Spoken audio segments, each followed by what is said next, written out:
Hi ಸ್ನೇಹಿತರೆ, welcome back our job alerting Kannada YouTube ಚಾನಲ್ಗೆ. ಸ್ನೇಹಿತರೆ, ಬಹು ನಿರೀಕ್ಷಿತ ಅರಣ್ಯ ಇಲಾಖೆಯಲ್ಲಿ ಖಾಲಿ ಇರುವ 540 ಫಾರೆಸ್ಟ್ ಗಾರ್ಡ್ ಹುದ್ದೆಗಳಿಗೆ ಸಂಬಂಧಿಸಿದಂತೆ 1:20 ಎಲಿಜಿಬಲ್ ಲಿಸ್ಟ್ ಬಿಟ್ಟಿದ್ದಾರೆ. ಅದರ ಜೊತೆಗೆ ರಿಜೆಕ್ಟ್ ಲಿಸ್ಟನ್ನು ಕೂಡ ಬಿಟ್ಟಿದ್ದಾರೆ. ಸ್ನೇಹಿತರೆ, ನೀವೇನಾದರೂ ಮೊದಲ ಬಾರಿಗೆ ನಮ್ಮ ವಿಡಿಯೋ ನೋಡ್ತಿರೋ ತಪ್ಪದೇ ಒಂದು ಲೈಕ್ ಮಾಡಿ, ಹಾಗೆ ನಮ್ಮ ಚಾನಲ್ಗೆ ಸಬ್ಸ್ಕ್ರೈಬ್ ಮಾಡಿಕೊಳ್ಳಿ. ಬನ್ನಿ ಸ್ನೇಹಿತರೆ, ಅರಣ್ಯ ಇಲಾಖೆಯಲ್ಲಿ ಖಾಲಿ ಇದ್ದ 540 ಬೀಟ್ ಫಾರೆಸ್ಟ್ ಗಾರ್ಡ್ ಹುದ್ದೆಗಳಿಗೆ ಸಂಬಂಧಿಸಿದಂತೆ ಕಟ್ ಆಫ್ ಲಿಸ್ಟ್ ಎಷ್ಟಿದೆ ಎಂಬುದನ್ನು ಇವತ್ತಿನ ವಿಡಿಯೋದಲ್ಲಿ ನೋಡೋಣ. ಇದು ಬಂದು ಮೈಸೂರು ವೃತ್ತಕ್ಕೆ ಸಂಬಂಧಿಸಿದ ಕಟ್ ಆಫ್ ಲಿಸ್ಟ್ ಆಗಿರ್ತದೆ. ಇದರ ಜೊತೆಗೆ ರಿಜೆಕ್ಟ್ ಲಿಸ್ಟ್ ಕೂಡ ಇದೆ.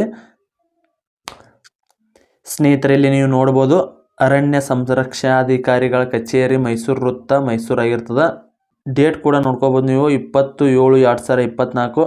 ನಿನ್ನೆ ತಾನೇ ಕಳಿಸಿದ ಪ್ಯಾಕ್ಸ್ ಇದಾಗಿರ್ತದೆ. ವಿಷಯ: ಅರಣ್ಯ ಸಂರಕ್ಷಕ ನೇರ ನೇಮಕಾತಿ ಹುದ್ದೆಗಳಿಗೆ ಹೊರಡಿಸಿರುವ ಅಧಿಸೂಚನೆ ಅನ್ವಯ ಸ್ವೀಕರಿಸಲಾದ ಅರ್ಜಿಗಳಲ್ಲಿ ಅನರ್ಹ ಅಭ್ಯರ್ಥಿಗಳ ಪಟ್ಟಿಯನ್ನು ಪ್ರಕಟಿಸುವ ಬಗ್ಗೆ, ಅಂದ್ರೆ ರಿಜೆಕ್ಟ್ ಲಿಸ್ಟ್, ಅದ್ರ ಜೊತೆಗೆ ಮೆರಿಟ್ ಲಿಸ್ಟ್ ಎಷ್ಟು ನಿಂತದೆ ಅಂತೇಳಿ ಅದನ್ನು ಪ್ರಕಟಿಸುವ ಕುರಿತು ಆಗಿರ್ತದೆ. ಇಲ್ಲಿ ಖಾಲಿರೋ ಒಟ್ಟು ಹುದ್ದೆಗಳಂದ್ರೆ ಮೈಸೂರು ವೃತ್ತದಲ್ಲಿ ಖಾಲಿರೋ ಒಟ್ಟು 45 + 2 ಹುದ್ದೆಗಳಂದ್ರೆ 47 ಹುದ್ದೆಗಳಿಗೆ ಸಂಬಂಧಿಸಿದಂತೆ ಇದು ಕಟ್ ಆಫ್ ಲಿಸ್ಟ್ ಜೊತೆಗೆ ರಿಜೆಕ್ಟ್ ಲಿಸ್ಟನ್ನು ಬಿಟ್ಟಿರ್ತಾರೆ.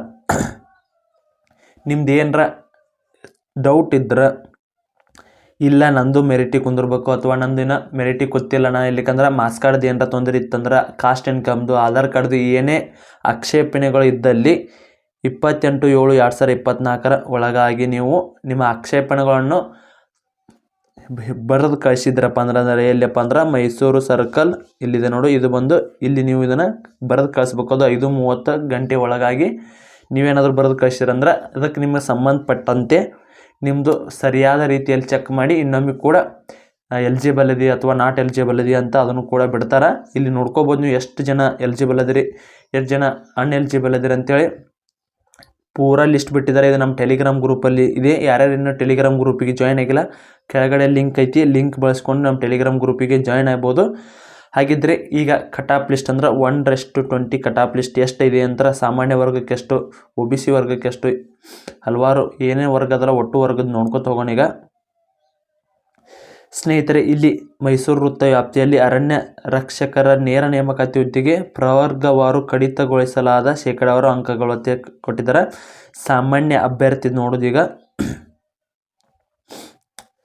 ಸಾಮಾನ್ಯ ಅಭ್ಯರ್ಥಿ ಗ್ರಾಮೀಣ ಮೀಸಲಾತಿಯನ್ನು ಹೊಂದಿದ ಅಭ್ಯರ್ಥಿಗೆ 95 ನಿಂತಿದೆ, ಸಾಮಾನ್ಯ ಅಭ್ಯರ್ಥಿಗೆ 92, ಹಾಗೆ ಪರಿಶಿಷ್ಟ ಜಾತಿ ಗ್ರಾಮೀಣ ಅಭ್ಯರ್ಥಿಗೆ 90.33, ಹಾಗೆ ಪರಿಶಿಷ್ಟ ಜಾತಿಗೆ 86.5, ಪರಿಶಿಷ್ಟ ಪಂಗಡಕ್ಕೆ 85.67, ಸ್ಥಳೀಯ ಅರಣ್ಯ ಬುಡಕಟ್ಟು ಪರಿಶಿಷ್ಟ ಪಂಗಡ ಅಭ್ಯರ್ಥಿಗಳಿಗೆ 42.83,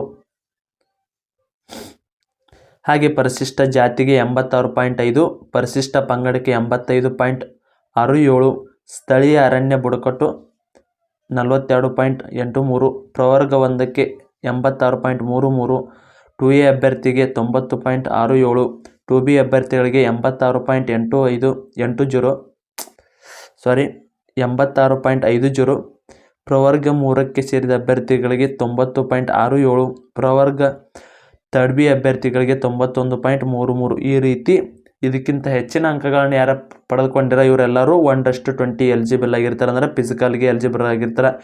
ಇದು ಕೇವಲ 1:20, ಇದು 1:1 ಅಲ್ಲ, ಫಿಸಿಕಲ್ ಬಿಡ್ತಾರೆ. ಫಿಸಿಕಲ್ಗೆ ತಯಾರಿ ನಡೆಸಿರಿ ಇಷ್ಟೆಲ್ಲ ಅಂಕಗಳನ್ನು ಪಡೆದುಕೊಂಡವರು. ಇನ್ನು ರಿಜೆಕ್ಟೆಡ್ ಲಿಸ್ಟ್ ನೋಡ್ಕೋಬೋದು ನೀವು, ಯಾವ ಕಾರಣಕ್ಕೆ ನಿಮ್ಗೆ ರಿಜೆಕ್ಟೆಡ್ ಆಗ್ಯಾವ ಅಂತೇಳಿ ನೋಡು. PUC equivalent marks card not uploaded, ಅಂದ್ರೆ ನೀವು ಇವ್ರು ಏನರ ITI ಮಾಡಲಿ ಹೊಳ್ಳಿ NIOSದು ನೀವು ಏನು ಸರ್ಟಿಫಿಕೇಟನ್ನು ಅಪ್ಲೋಡ್ ಮಾಡಿಲ್ಲ ಅಂದ್ರೆ ಅಂಥ ಅಭ್ಯರ್ಥಿಗಳು ಇಲ್ಲಿ ರಿಜೆಕ್ಟ್ ಆಗಿರ್ತಾರೆ. ಇದು NIOS ಅನ್ನೋದು ಸಾಕಷ್ಟು ಅಭ್ಯರ್ಥಿಗಳು ಗೊತ್ತೇ ಇಲ್ಲ. ಇದು ಇಕ್ವಲೆಂಟ್ ಆಗಿರ್ತದೆ. ನೀವು ಯಾವುದೇ ರೀತಿಯ ಸಿವಿಲ್ PCಗೆ ಅಥವಾ ನಮ್ಮ ಕರ್ನಾಟಕ ಸರ್ಕಾರದಲ್ಲಿ ಯಾವೇ ನಡೆಸಿದ್ದು ಯಾವೇ ಎಕ್ಸಾಮ್ PUC ಮೇಲಿದ್ದರೂ ನೀವು ITIದವರು ಕೂಡ ಅಪ್ಲಿಕೇಶನ್ ಹಾಕ್ಬೋದು. ಆದರೆ PUC ಇಕ್ವಲೆಂಟ್ ಅಂದರೆ NIOS ಇಂದ ನಡೆಸೋ ಒಂದು ಭಾಷಾ ಪರೀಕ್ಷೆ, ಒಂದು ಟ್ರೇಡ್ ಕೋರ್ಸ್ ಅಂತಿರುತ್ತೆ. ಅವನು ಎರಡು ನೀವೇನರ ಪಾಸ್ ಆದ್ರೆ ಅಂದಾಗ ಮಾತ್ರ ನಿಮ್ಮದು PUC ಇಕ್ವಲೆಂಟ್ ಆಗಿರ್ತದೆ. ಸ್ನೇಹಿತರೆ, ಇದಾಗಿತ್ತು ಇವತ್ತಿನ ಇದೇ ರೀತಿಯ ಕಂಟಿನ್ಯೂಸ್ ಅಪ್ಡೇಟ್ಗೆ ನಮ್ಮ ಚಾನಲ್ನ ಸಬ್ಸ್ಕ್ರೈಬ್ ಮಾಡಿಕೊಳ್ಳಿ. ಮತ್ತೆ ಮುಂದಿನ ವಿಡಿಯೋದಲ್ಲಿ ಸಿಗೋಣ. ಶುಭ ದಿನ.